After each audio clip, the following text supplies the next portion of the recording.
নমস্কার বন্ধুরা, আমি সোমনাথ ব্যানার্জি evakil.com থেকে আপনাদের সাথে কমিউনিকেট করছি আজকের কিছু সাধারণ তথ্য নিয়ে। জেনারেলি মানুষ অনেক ক্ষেত্রে অনেক রকম সাধারণ আইনের প্রশ্ন আমাদের কাছে করে থাকেন। যে প্রশ্নটা আজকের ডেটে খুব রেলেভেন্ট, যেটা নিয়ে আমরা সবাই মিলে খুব ভাবছি, যে সমাজে আজকের ডিভোর্সের সংখ্যা আগের থেকে একটু হলেও বেড়েছে এবং এই যে পূর্ণতা সামাজিক ভাবনায় আমরা আরও 5 রকম সমস্যা ভোগ করে থাকি। তার মধ্যে যখন ডিভোর্সের ব্যাপারটা আসে, স্বামী স্ত্রীর তালমিল বা আদান প্রদান ঘটে না, তাদের তো এক মানসিক যন্ত্রণা জানিয়ে তারা ভুগছেন, তার বাইরে তাদের আর একটা সমস্যা হয়ে দাঁড়ায় যে কার সাহায্য নেব, কিভাবে কোর্টের সামনে ফেস করব। কিন্তু আসল ব্যাপারটা ততটা কঠিন না যতটা আপনারা ভাবছেন। কোর্টে জেনারেলি আর 5টা মামলায় যেরকমভাবে আপনাদের যদি সিনসিয়ারিটি থাকে আপনারা রিলিফ পেতে পারেন, সেরকম ডিভোর্সের মামলাতেও আপনারা পেতে পারেন। প্রাথমিকভাবে যদি এটা একটা মিউচুয়াল ডিভোর্স হয়, সেক্ষেত্রে আপনারা স্বামী স্ত্রী দুজনেই কোনো অ্যাডভোকেটের সাথে কনসাল্ট করে আপনাদের নিজেদের মিউচুয়াল পয়েন্টসে কোর্টের কাছে গিয়ে ডিভোর্স চাইতে পারেন। কোর্ট প্রথমে একটা মিডিয়েশনের সময় দেবে, মানে যাতে আপনারা বসে কথা বলে নিজেদের সম্পর্কটাকে শেষের বারের জন্যও চেষ্টা করে যদি বাঁচাতে পারেন। যদি না পারেন, সেক্ষেত্রে ওই ডিভোর্সের কেস ফাইল করবার থেকে 6 থেকে 9 মাসের মধ্যে, জেনারেলি এটা আইনে হয়তো 6 মাস সময় অনেকে আমাদের কাছে এসে বলেন, কিন্তু যেহেতু আমাদের ভারতীয় কোর্ট বন্দোবস্ত বা কোর্ট ব্যবস্থায় অনেক কেস পেন্ডিং পড়ে আছে এবং লার্নেড কোর্টেরা বিভিন্ন সময় মানুষকে সাহায্য করবার জন্য আপ্রাণ চেষ্টা করলেও তেমন সময়ের মধ্যে 6 মাসের মধ্যে হয়তো মিউচুয়াল ডিভোর্স কমপ্লিট করতে পারেন না। ওই 6 থেকে 9 মাসের মধ্যে আপনাদের কোর্টে ডিভোর্সের অর্ডার হয়ে যাবে এবং তারপরেই আপনাদের ডিভোর্সের ডিক্রিটি বেরিয়ে যাবে।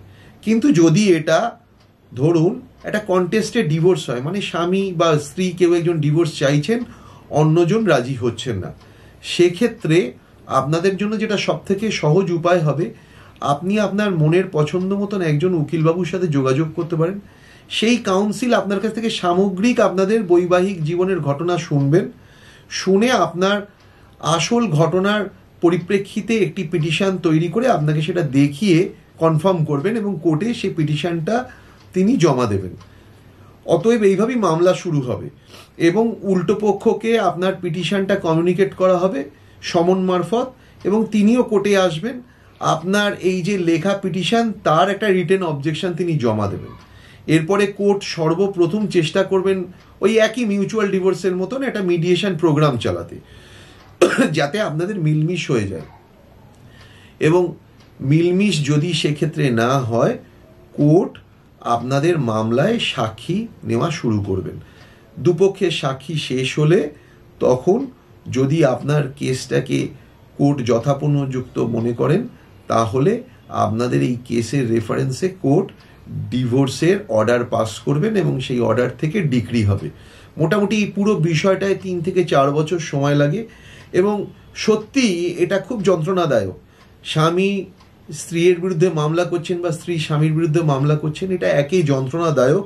তারপরে আরও সমস্যা যে আপনাকে কোর্টের দ্বারস্থ হতে হচ্ছে, কারণ আপনি একটা যন্ত্রণার থেকে মুক্তি চাইছেন। কিন্তু বিশ্বাস করুন বন্ধুরা, এই যন্ত্রণাটা এতটাও যন্ত্রণা নয় এবং আপনি একা নন। আপনার মতন আরও বহু মানুষ যন্ত্রণা এই বিষয়ে পেয়েছেন এবং ভবিষ্যতেও হয়তো আরও অনেকে পাবেন। এবং সে সকল ক্ষেত্রে আমাদের যে অ্যাডভোকেটরা প্র্যাকটিস করেন, তারা তাদের মতন করে চেষ্টা করেন যাতে আপনাদের যন্ত্রণার হাত থেকে আপনারা মুক্তি পান। আর একটা কথা যেটা খুব ইম্পর্টেন্ট, বহু লোক বলে আমি মুসলিম, আমি খ্রিশ্চান, আমি হিন্দু। জেনারেলি ভারতবর্ষে তো এই 3 রিলিজিয়ানের লোক আছেন। হিন্দুদের হিন্দু ম্যারেজ অ্যাক্টে বিয়ে হয়, মুসলিমদের মুসলিম পার্সোনাল ল আছে তাতে, খ্রিশ্চানদের নিজেদের আইনে বিয়ে হয়। আবার এই 3 জনেরই কমনলি স্পেশাল ম্যারেজ অ্যাক্টে খুব বিয়ে হয়। এই সকল ক্ষেত্রেই যে একটি হোক না কেন, সেই একটি ডিভোর্সের পিটিশন ফাইল করতে হয় কোর্টে এবং মোটামুটি এই প্রসিডিওরটা সবাইয়ের জন্যই সমান এবং এই প্রসিডিওরটা কমপ্লাই করার কথা ভাবা বা আর 5 জন যারা কিনা ডিভোর্সের পদ্ধতির মাধ্যমে এগিয়েছেন, তাদেরকে যদি আপনারা কনসাল্ট করেন, দেখবেন জেনারেলি বাইরে থেকে যতটা আপনি এটাকে যন্ত্রণাদায়ক ভাবছেন, এটা ততটা ভয়ের কিচ্ছু না। খুব সহজেই সুন্দরভাবে আপনি আপনার একটা যন্ত্রণাদায়ক সম্পর্কের হাত থেকে নিজের জীবনে মুক্তি পেতে পারেন। তাই আমি বলবো, যদি কোনো ক্ষেত্রে কোনো রকম এমন সমস্যা আপনার জীবনে এসে ধরা দেয়, তাহলে সেই সমস্যার সর্বদা রিলিফ নিজেই খুঁজে নিন এবং আর কোনো দিন ভয় পাবেন না, পিছিয়ে থাকবেন না। যদি আমরা আপনাদের পাশে থাকতে পারি, তাহলে evakil.com-এ একটা ক্লিক করবেন এবং আমাদের পক্ষ থেকে আমরা অ্যাসিস্ট্যান্স দেওয়ার জন্য আপনাদের সর্বদা তৈরি থাকবো।